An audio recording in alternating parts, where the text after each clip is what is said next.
The Spin-Off Podcast Network.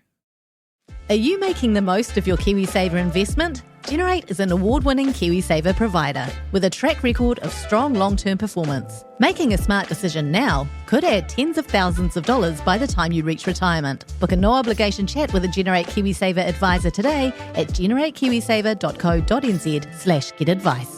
A copy of the product disclosure statement is available at generatekiwisaver.co.nz. The issuer of the scheme is Generate Investment Management Limited, and of course, past performance does not guarantee future returns.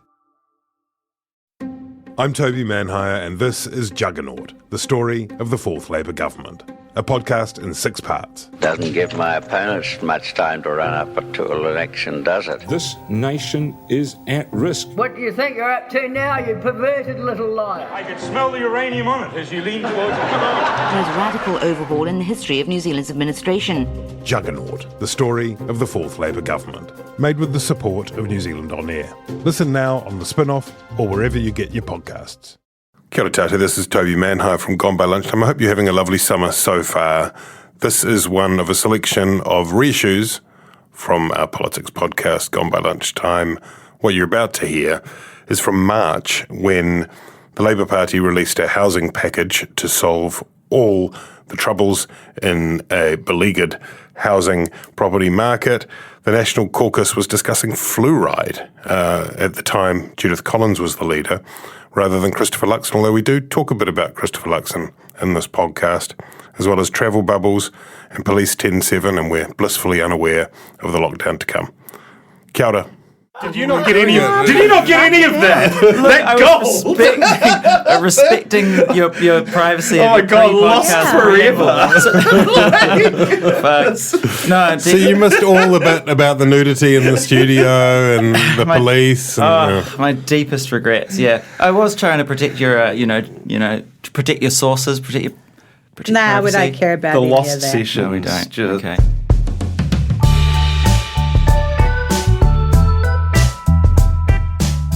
Tēnā koutou katoa. This is By Lunchtime. My name is Toby Manhire.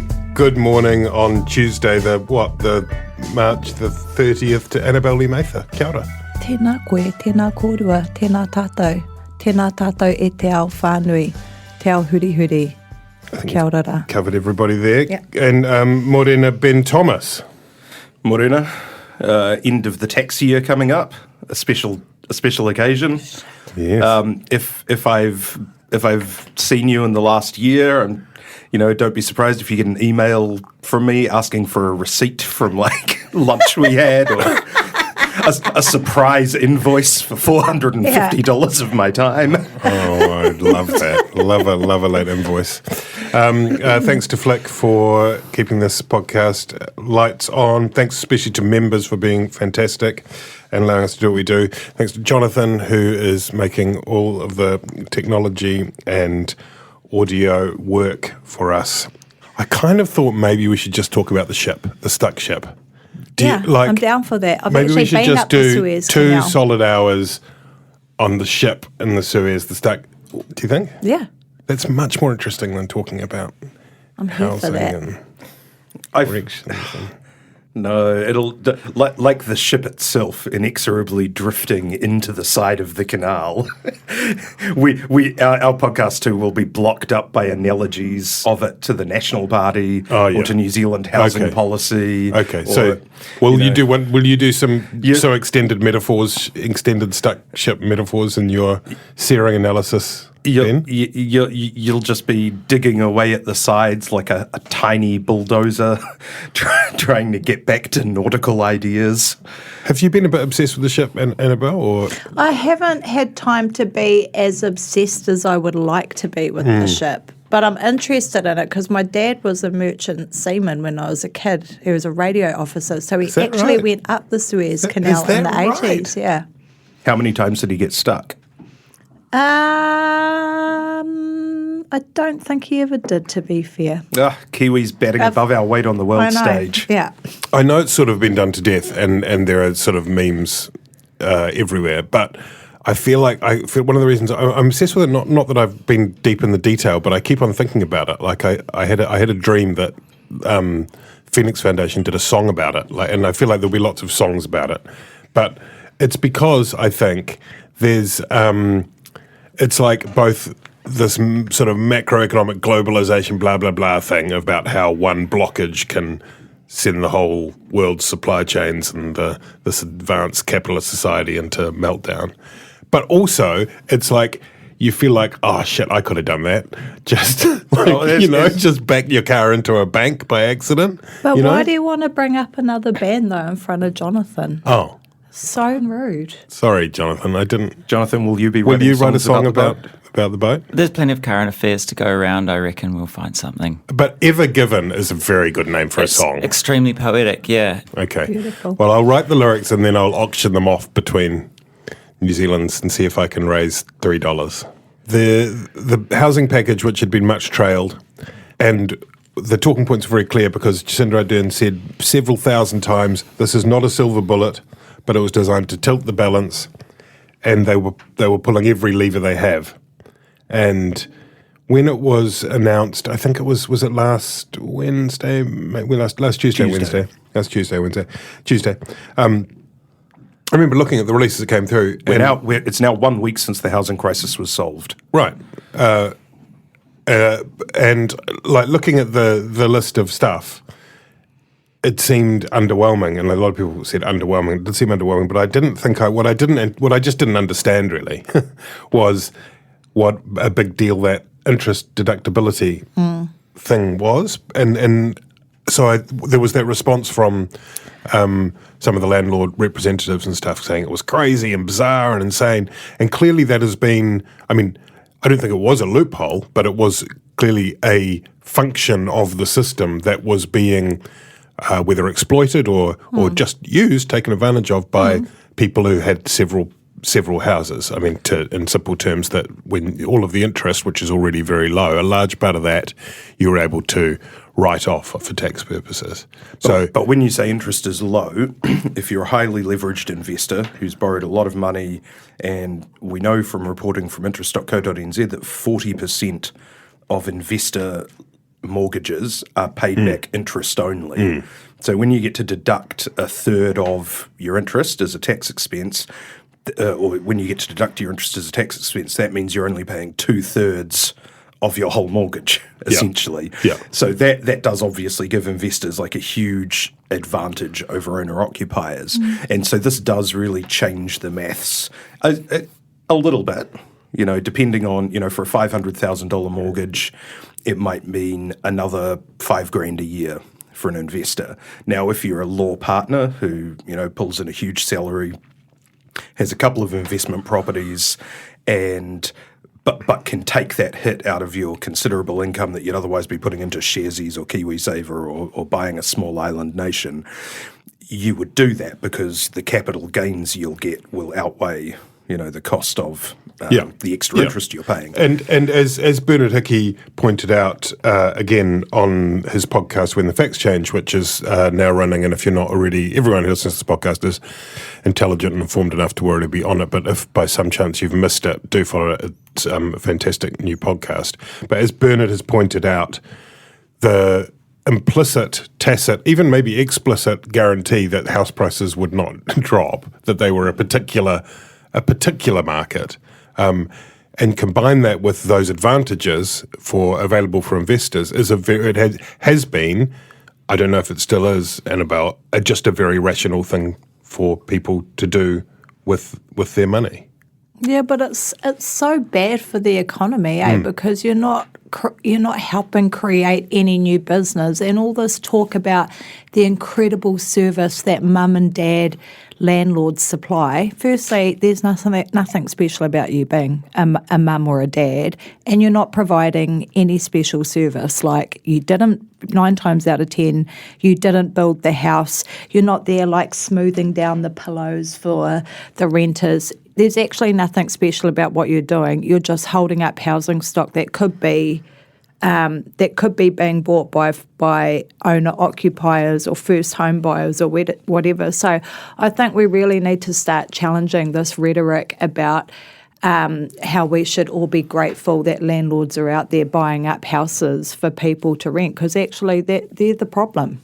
They're a significant part of the problem. They're not the only part of the problem. But the other thing is, if they were investing their money into like start-up businesses and all of that, that would be better for the economy overall.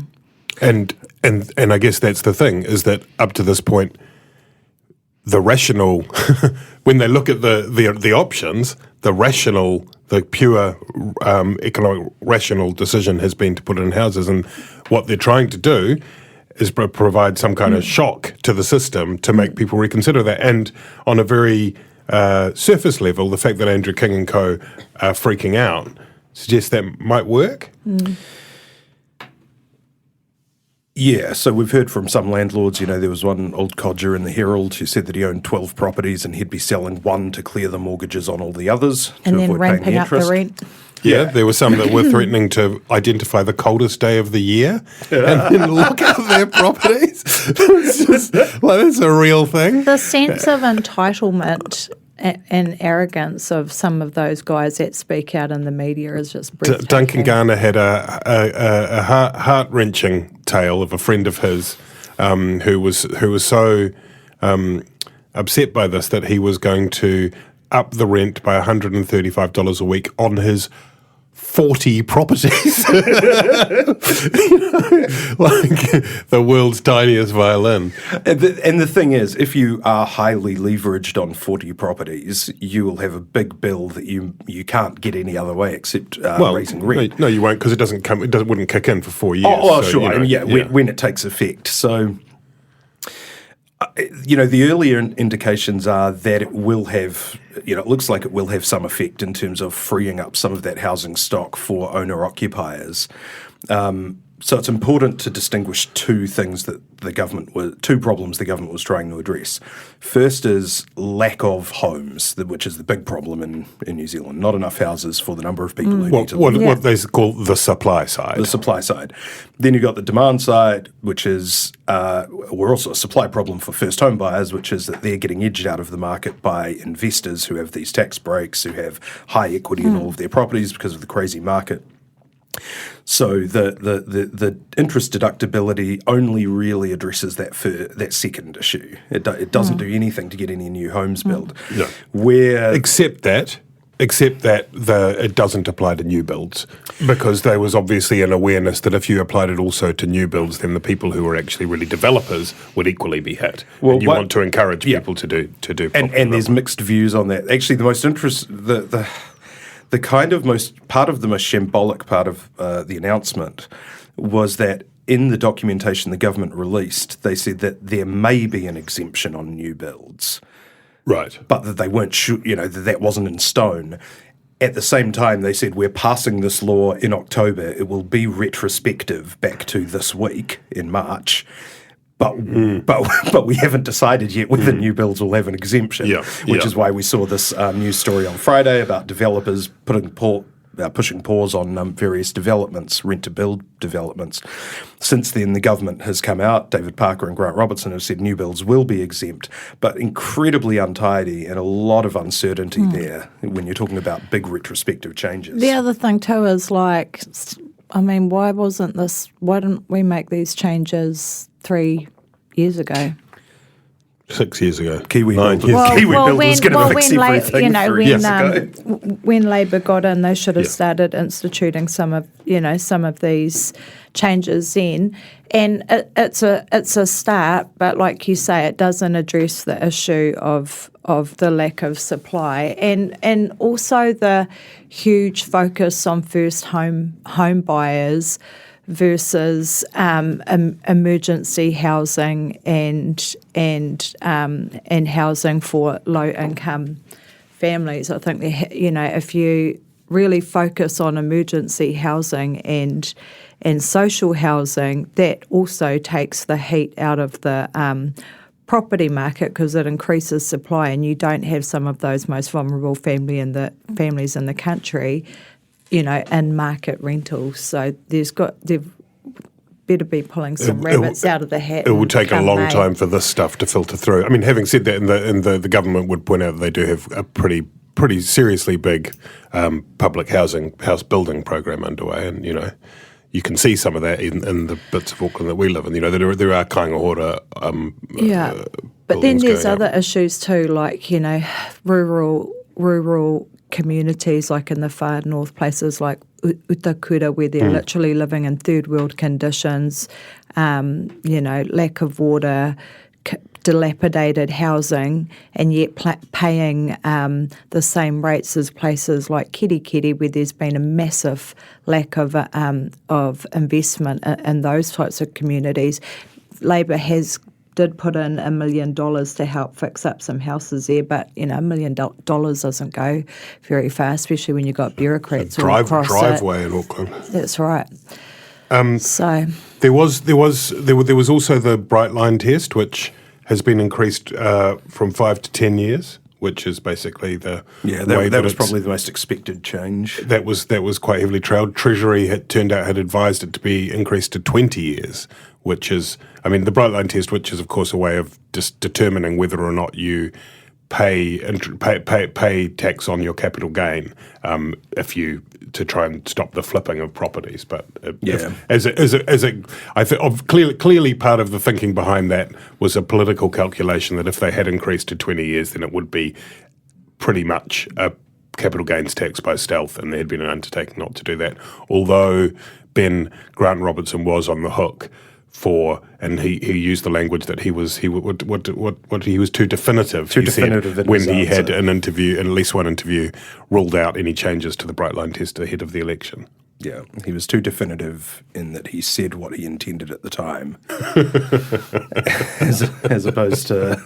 And look, that's fine. You know, I think you could make the case that a 25% increase in house prices since he said that, you know, since October, that's enough of a shifting environment that you can improv a little. Exactly. I thought some of the media coverage around this was frankly ridiculous. Like, we get months and months and years of the government won't do anything to address the red hot housing market.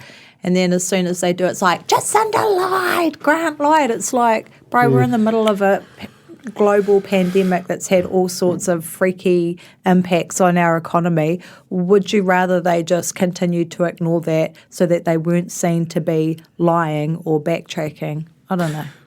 Well, it's an interesting decision you take, isn't it? Like the fact that the measures that were introduced when everything went belly up with the pandemic was in the face of warnings from Treasury and others that the housing market would fall by 10% to 15% or whatever it was. Turned out it went the other way dramatically. So you can make a reasonable argument that the world is different from the world. Absolutely. You know, the election campaign promises were made, but that's a kind of interesting political question now about whether or not the broken promise is so sacrosanct that you can never go there. Look, governments break promises. Key said that he would only have revenue. He wouldn't raise taxes or he said he'd have revenue neutral tax cuts in about 2010, and he said he wouldn't raise GST as well. Yeah, and then he raised GST, lowered income rates, and it wasn't fiscally neutral. It cost an extra $1 or $2 billion a year, but everyone was pretty happy with it, so they let it slide.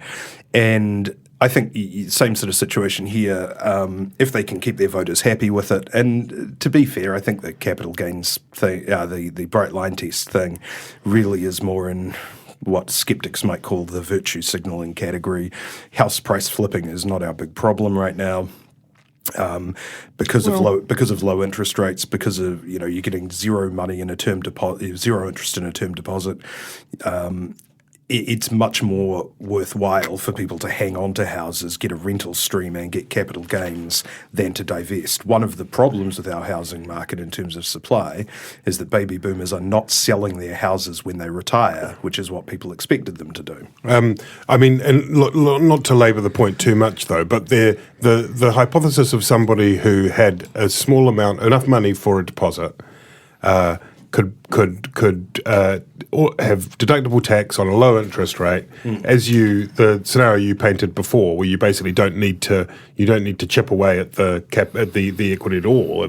You can just ride the capital gain, buy that house, hold on to it for 7 years, sell it for a sweet, $300,000 of cash, that prospect with those two measures is much less appealing now.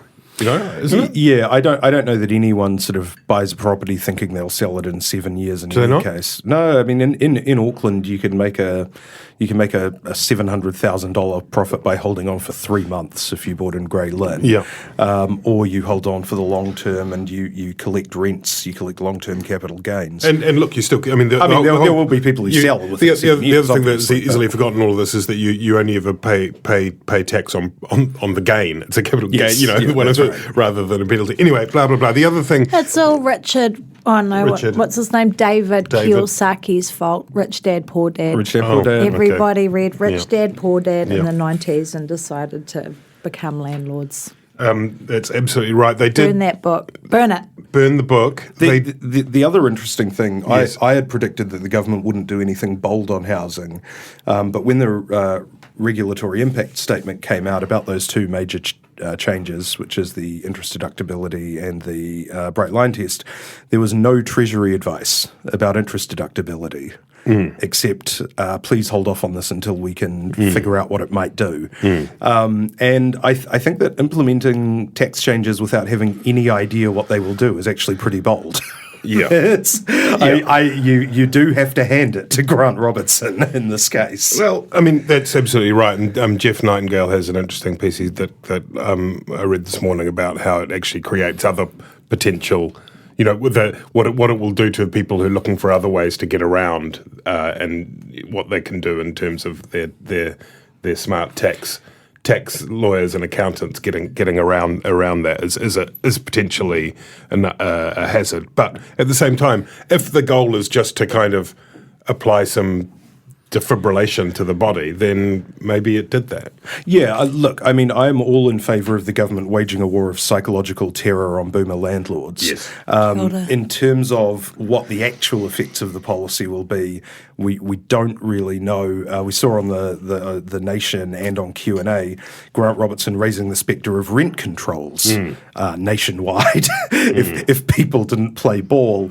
I mean, we're really getting, it's been said by a bunch of people, we're getting into pretty Muldoon territory where whereas the second most senior minister in the government is just sort of going on TV and musing out loud about massive government intervention. I mean that was specifically in response to the landlords being particularly belligerent, wasn't it? So I mean, but yeah, and Jacinda Ardern did mostly rule that out. But you make a good point. Just on one of your other passion projects, Ben, there was some supply side stuff in the package, specifically $3.8 billion.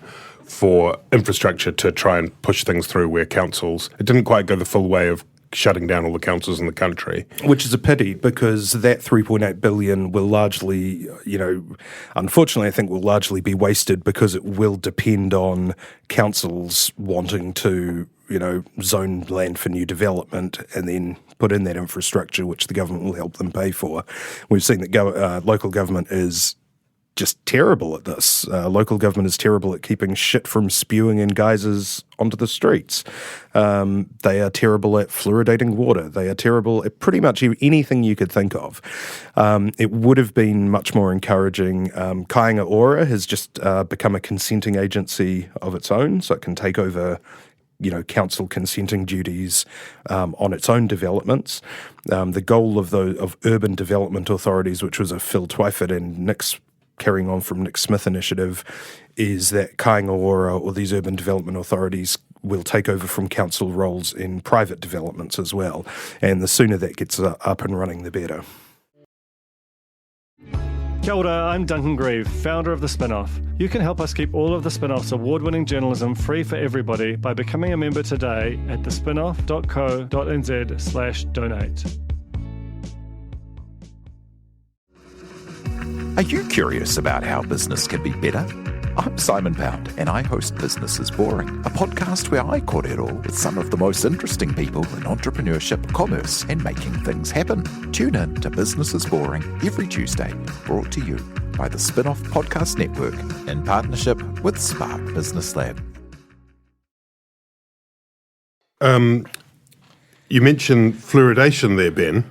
The story last night, a breaking story on News Hub presented by an emerging political reporter called Toby O'Brien, was relating to a National Party caucus meeting at which Toby O'Brien reported there had been a vote on the policy approach put forward by Judith Collins and her deputy Shane Reti, which was to oppose moves to centralise decision-making on fluoridation. And according to the report, the caucus voted against the leader's wishes. The caucus actually voted sensibly, which is incredibly exciting. But what I don't understand is what on earth was Shane Reti doing not supporting that proposed legislation? It's curious as well because he's been good on fluoridation. That was one of the things that he emerged. I can't remember the details of it, I'm honest. But okay, don't worry. Presumably the argument was that it was about control and centralised versus local control. Yeah, they thought it would be. They thought it would be considered overreach, for the government to be putting fluoride in people's water, but perfectly acceptable apparently to have people screaming at women going into clinics for an abortion. So that's not overreach.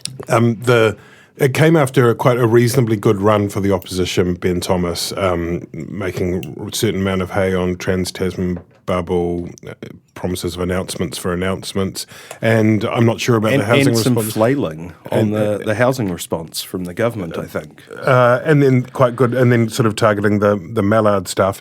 But this, we should say that Judith Collins has, on Twitter, rejected the version of events as described on News Hub, but this is kind of feels like going back to the stuff. I mean, irrespective of even the detail, the fact of the leaks, multiple sources it must be this is an old record, right? Disheartening for National. They were getting a bit of momentum, even if they were not themselves getting a lot of momentum. The government was struggling on a number of issues. And remember, Judith Collins doesn't have to be the most popular politician in the country. People don't have to love National with all their hearts. They just have to, get ahead of Labour in the polls somehow. Simon Bridges was not universally beloved when National was leading Labour at the beginning of 2020, before the pandemic.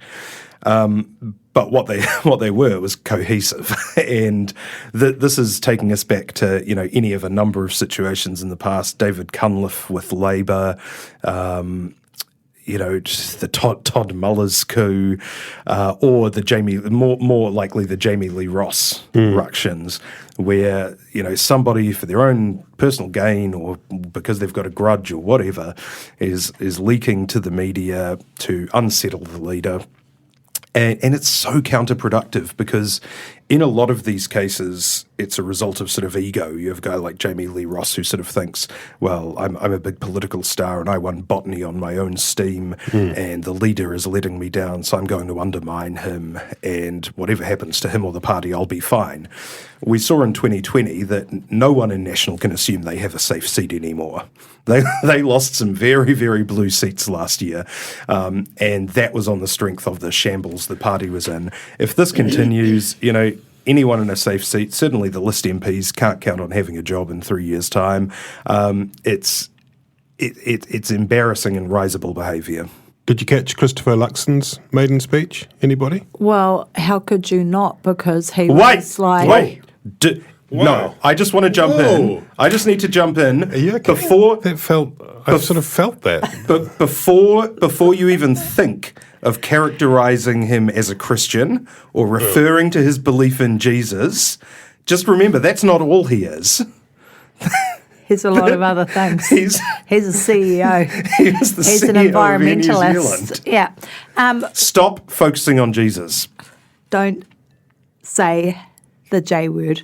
How could you not get his maiden speech? Because he retweeted the hell out of it all over Twitter. Oh my God. I mean, it's hard to not believe that this looks suspiciously like a leadership campaign. Like a he's running moment. Did you see the video? Full quotes and everything. Full quotes, like beautiful photoshopped beautiful. picture His suit quotes. looks beautiful in that photo. Like it's perfect fit. So He looks I very feel muscly, like doesn't he? that a shot was fired over Colin's bow last Colin week. stuck ship in the sewers. She's in the sewers, Canal. and Uncle is coming up on a tugboat. On a bigger digger. Did you guys see the video? No, on his please? Facebook page.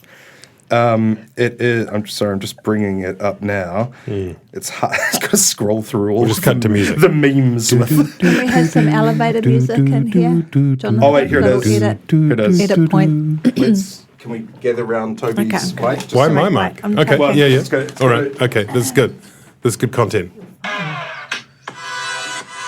Oh my god! This is footage of Christopher Luxon walking in slow-mo. on his way to film an early 2000s music video. Wow. Oh no, Judith, you're finished. You're finished. It's over. That is basically catnip for Middle New Zealand. That's incredible. And you tell me that's not about like that. That is God moves in mysterious ways, and that is one of them. God moves in unusual Amen. ways. Okay, come on. Let's keep moving. Oh, sorry. Yeah, she's Keep on calling rolling. a taxi. Don't get I stuck think. in the We can Suez. talk about the Trans-Tasman bubble very quickly. We had an announcement for an announcement. It's coming on the Tuesday after Easter. We'll get a date. I don't know. I'd like it. I mean, there's some concern that it maybe should have happened more quickly. At the same time, we've got a 3-day lockdown in Brisbane now. Clearly, you do need to get all your ducks in a row. Make sure you've got all those. You know what happens when there's an outbreak in a particular place. Ben hasn't seen his parents for over a year, Annabelle. Can I tell you that Ben's parents are probably secretly relieved about that, but anyway. Oh, wow. Ben's parents, if you're listening, Ben was saying before the podcast that he would like to see you. He was. I mean, we should have a travel bubble with Australia. We should have a travel bubble with the Pacific Islands. We should have a travel bubble with the Cooks. We should probably have a travel bubble with Taiwan. This sense of Kiwi exceptionalism that was very useful when we were pulling together as the team of 5 million or whatever to eliminate the virus last year has kind of metastasized and turned into this belief we have that everywhere outside our borders is mishandling COVID incredibly, that the world is ablaze, that The world is ablaze, to be fair. that people are dying in Yeah. the streets of Tasmania, that Samoa is like, everyone's wearing plague doctor masks to go outside. It's not true. There is no COVID in the Pacific Islands. We're making immigrant temporary workers stay in hotels where they're more likely to get COVID in MIQ from other overseas travellers. It's just ridiculous. Sure, outbreaks will happen. Outbreaks happen over here, and we lock down. We take care of them quickly. Our contact tracing is good. Most people who go over to Australia, or most Australians who come over here, will either have the wherewithal to sustain a 3 to 5 day lockdown, or they'll be able to stay with family or friends that they're visiting after, a year and a half away. It's just a hiding to nothing, isn't it? Like it's one of those unwinnable issues because we either have a bubble and there's community transmission wherever it is, or we take COVID to the Pacific or something and it all turns to shit, or we continue not to have bubbles and be criticised and alienated and not able to see Ben's mum and all of that stuff. My position remains the same. I'm not talking to Australia at the moment. Just over a week ago, Calvin Davis did a pretty sharp 180 turn on his previous position in relation to treatment at Auckland Women's Prison and women's prisons more generally, Annabelle, when he wrote this quite blistering letter to the Chief Executive of Corrections. This all stemmed from the Mihi Bassett case, and then a district court judge said that corrections behaviour was unacceptable, and at that point, Calvin Davis, inhumane, cruel, degrading. Calvin Davis at that point, not good words, said that he was waiting to hear the other side, which is odd given that was a ruling from a judge. Anyway, there was an investigation by the Chief Inspector, and given that the I think. other side was given the opportunity And to they- speak to those allegations and just fronted a whole lot of people that had zero connection to it or understanding of what happened. And so the report from the Chief Inspector came through, and Davis did a big heel turn on that. And does this fix things up? Is this going in the right direction? What did you make of that? Well, I mean, it's going in the right direction in that the minister has now acknowledged that, yes, there is a significant problem, but pretty hard to make cultural changes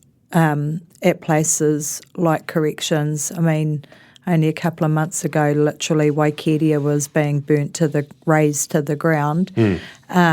So a move in the right direction. It's at snail's pace. It's been an interesting experience, I'm sure, for Kelvin Davis, Ben Thomas, running a department like that, where you've been such a strong critic from outside, and then you're running a ministry that has particular culture, has a particular. You don't want to necessarily hang out to dry, But he did. I mean, some of the language in the letter was enough that you sort of. I mean, I remember I was reading it and going, "Sheesh, this is like, should the corrections chief executive resign on this? This is like, people serious being tortured failures. in our prisons. It's probably pretty full on." Yeah, well, he's already got rid of what's her name from Oranga Tamariki? Grania. She's departed. It's a difficult one. You see how easy it is for ministers to get captured by their officials, to the extent where a judge can produce findings and the minister can go, well, I'll need to hear what my officials tell me about this. It is so important as a minister to ask the right questions, to hold people's feet to the fire, to make sure that you're getting all the proper and correct information. Davis is really up against it. He's got corrections, which is just like a long-running nest of dysfunction, for decades now. He's got Oranga Tamariki, which, technically has only been a nest of dysfunction for 5 years or 3 years, but before that was SIFs, which was just as dysfunctional or even worse. Oranga Tamariki is making some progress, about corrections, but you'd have to say, for somebody who's not super comfortable in the public eye, and for somebody who sometimes does struggle with sort of his command of detail, Davis hasn't made life easy for himself with his portfolios. The thing is that when it comes to issues that he really cares about like this, he's a great communicator. I mean, when he went to Manus Island and all of that, it was really powerful stuff. And so when he gets fire in his belly, he really goes. Yeah, he's right? amazing. But why he has chosen to handle the Waikeria issue and the Mihi Bassett issue the way he has confounds me, because he wins no friends anywhere. Let's talk briefly about another minister who faces, I guess, the risk of capture and has a difficult kind of juggling act, is Portal Williams, who was made the Minister for Police after the last election. And she's been quiet, I've relatively quiet in the recent debates around the police, much of it stemming from Police 10/7, the television program. That was just more Christopher Luxon, yeah. He's just trying to get on our podcast. It's all part of his media strategy. Yeah. She said of the Police 10/7 stuff, I think she said that she didn't express a strong view, but she said she didn't like the program much. I mean, you have to think about that show. It's presented as like a snapshot into the daily lives of police, but for the people who are on it, 9 times out of 10, it's the worst moment of their life or the result of the worst decisions they've ever made, or they're in crisis or trauma, or they've just got a bit pissed. It's captured there for all time, and when you Google them years later, it's still sitting there. So, is that cool? And is it cool that the police get to have the ultimate say over how they're presented in the program when the people who feature on it don't? Seems an incredible power imbalance. They do need to get releases, I think. Well, I don't know if they do. Yeah, you they- would they do. assume They do. so. They don't You would get assume releases. so, Ben. But if you listen to that podcast running from cops, I'm not saying this is what happens on Police 10-7, but I don't know because none of us are privy to it. Often what happens is it's the police that ask them to sign the waivers, and the people who appear on it are confused about what it's about or may not whether know or their not the rights. people who are on it would People be able to might tell be the difference inebriated. between a producer and who's in the car Exactly, and all of hivers that and stuff. but I mean So I don't want to cast aspersions, but just because people sign waivers doesn't mean that they fully understand what they're consenting to. the point you make is a reference to Tim McKinnell, who wrote on the spin-off on the back of some OAAs he did, which found that the sign-off on all material in it is with the police. So that is to say that... it's a propaganda vehicle. I mean, there's a full-time staff member devoted to Police 10-7, as far as, or at least there was a few years ago. It is definitely part of the police comms arm, rather than a sort of warts and all documentary. And the police would not consent to a warts and all documentary. So you kind of, maybe the Hui could get into a little bit of, Warts and alling. But the other thing too is a couple of weeks ago, Andrew Costa got like his own opinion piece in the Herald paywalled, and it to me it just seems incredibly unfair when police get these massive platforms that they have control over to convey their messages, when often the people who they're talking about or who are impacted by the story don't have that same platform. Just seems unfair, seems inequitable.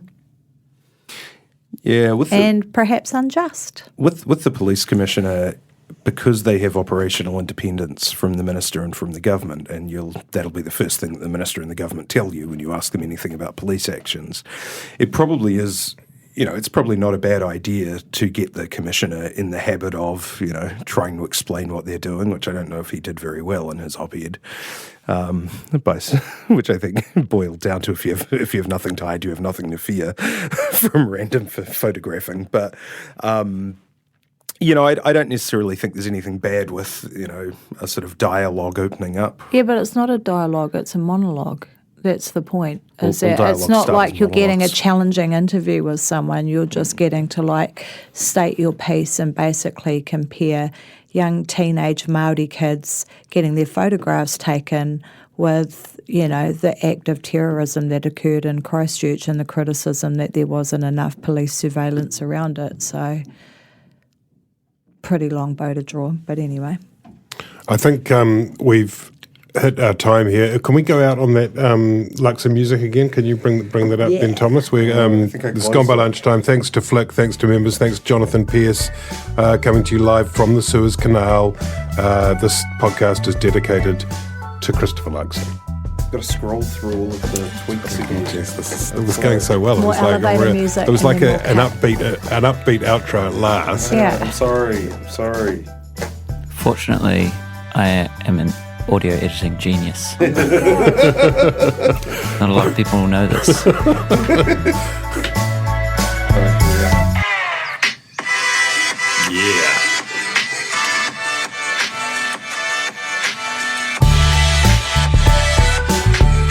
Straight out of botany.